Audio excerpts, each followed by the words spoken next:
What's going on, everybody? It's your boy. Y'all know who it is. Cool Water from ishiphopdead.com and coolwater101.com. I had a little situation with my podcasting platform and thought I was finna lose a lot of my work.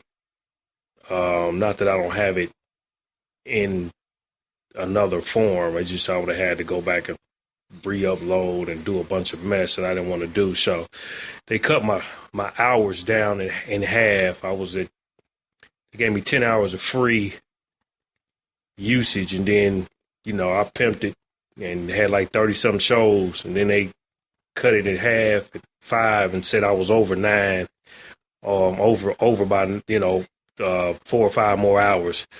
So they wanted me to pay, which was the end result. So, I looked at the thing, and then I, bitched and complained. And, the lady was like, well, we had a 30% off, So I ended up getting 100 free hours for $34 and some change, which is a hell of a lot of time to keep producing content, which is where you want to be at when you're trying to build. So I'm back.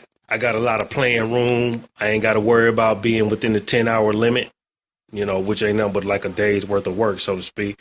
I got really almost up to 3, 4, 5 months worth of, content. Hour usage, which I'm not going to use all of that right out. You know what I'm saying? So I'm back. I'm pretty pumped up about it and, ready to work. So what I wanted to speak on today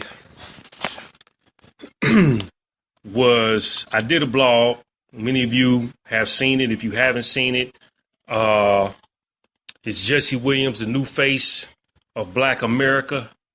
I got 2,700 likes and 899 shares, which was my biggest post to date.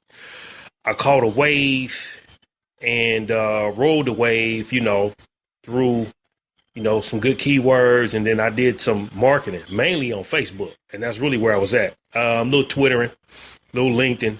But I caught that wave. And, man, them folks came out of nowhere talking. Everybody is feeling his subject matter. And, that is one of the main issues, with us as African Americans is, our ability to get emotional about a topic. So I wanted to do this because, I'm glad the brother spoke on the situation, and it was cool. It's cool, but I wasn't impressed. So the title to this is Jesse Williams, Race and the New Frontier. We'll say that again. Jesse Williams, Race and the New Frontier. Why am I saying that? Because most people looking towards the future to see exactly what's going to come about as a result of what Jesse Williams said. So his BET talk, speaking about, how we using or how we've been branded, was branded in slavery, and then now we fight to pay to put the brands on our body. That was an accurate statement. That was love. I appreciated that. It made it sound good. Being that this dude is biracial, I think it triggers emotions from both sides of the spectrum. The European culture has a real dislike for it because he spoke to them in a manner that they don't really want to come to grips with, and he got some of their blood. So it's kind of like, they not really pleased with that. I know some of my white friends text me and they wasn't real keen. Like some of the stuff they said they was cool with, but a lot of stuff they really felt bad about because they felt like they was doing their part. Black folks got an emotional connection to it because we still want somebody to speak truth to power, and that's what he supposedly did. So now let's take a look at this Jesse Williams, race, and the new frontier.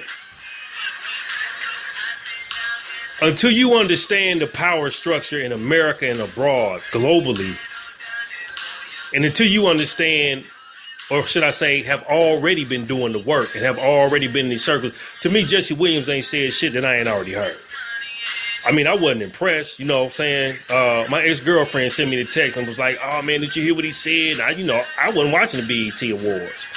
I don't really watch TV a whole lot. So when I heard it, I was like, oh, okay, that was cool. But I wasn't impressed. Why? Because I'm already doing the work. I'm already in the books. I'm already into the information. I'm in them circles. I understand a whole lot more about a lot of things that a lot of people don't even know nothing about.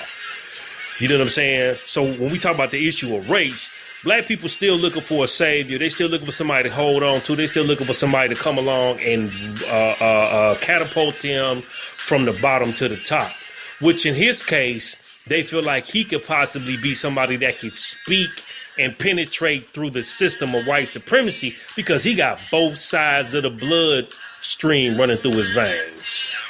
You see what I'm saying? He white, his mama white, his daddy black as night. He got blue eyes. And he could look at the European could look at him and say, oh man, damn, dude got a piece of me. And then he could go to the African, and the African can look at his skin and see his coarse hair, see his wife. He married to a black woman with natural nappy hair and say, okay, this dude is from my tribe. So as a race of people, we feel a connection, we feel a love, we feel a need to want to grab on. You know what I'm saying? Now, let's take a look at the new frontier. The new frontier is what happens after all the rhetoric and the hype passes away. Don't shit happen. That's the part that people don't get. And that's the part that I think a lot of you all don't get. Jesse is an 80s baby. He 35, 36 or whatever. He 80, I think he born in 81.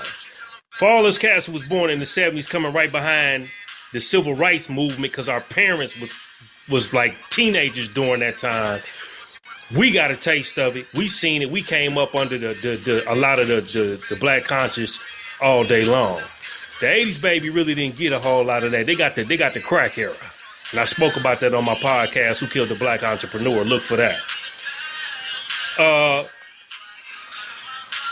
So the new frontier, to me, there is none. Because if you're not playing the game from a global perspective, dealing with domestic issues, then you're really wasting your time. Like I said on a couple other spots, Jesse can say all he wants to black folk, but he's not going to say that shit to the folks that's cutting the check. The people that cut the check, he ain't finna talk to them. BET is owned by Viacom. Viacom is owned by a white man with a lot of money. Bob Johnson sold it, and it is what it is. You know what I'm saying? And with that being said, he ain't finna. You in Hollywood. Jews run to Hollywood. You're not gonna talk to the establishment that way. You're not gonna talk to the establishment about what's need to be said, because why? Because they hold the keys to your economic quality of life. See, that's what I'm saying. It's a double-edged sword. It's cool that he spoke to us so that we could be more accountable. But we ain't really the problem at the end of the day, because we ain't the ones controlling and pulling the purse strings. We ain't the one that's controlling and pulling the TV, media channels and the radio and the magazines. We don't have no power. So really your effort to me is fruitless, because the new frontier is not going to allow black folks to set up a system that will allow them to be economically, spiritually, educationally whole. You see what I'm saying? Well, we don't need to lean on nobody else for some type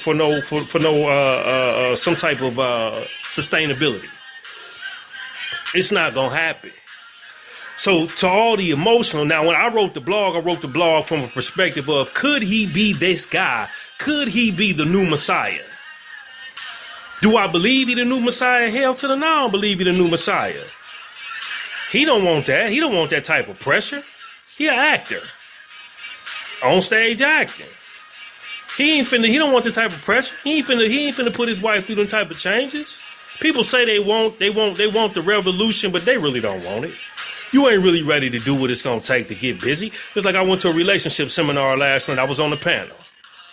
Are you really ready to do what it's going to take for you to have a healthy relationship? Relationships require you get with a man and a woman. That means you're trying to nation build.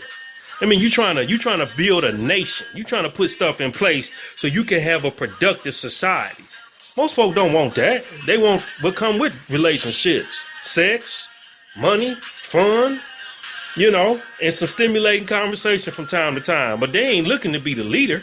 They ain't looking to tear down on new walls. So when you start talking about revolution and black revolution and seeing black people free from the chains and the burdens of white supremacy, Negroes ain't about that, man. And dude ain't either.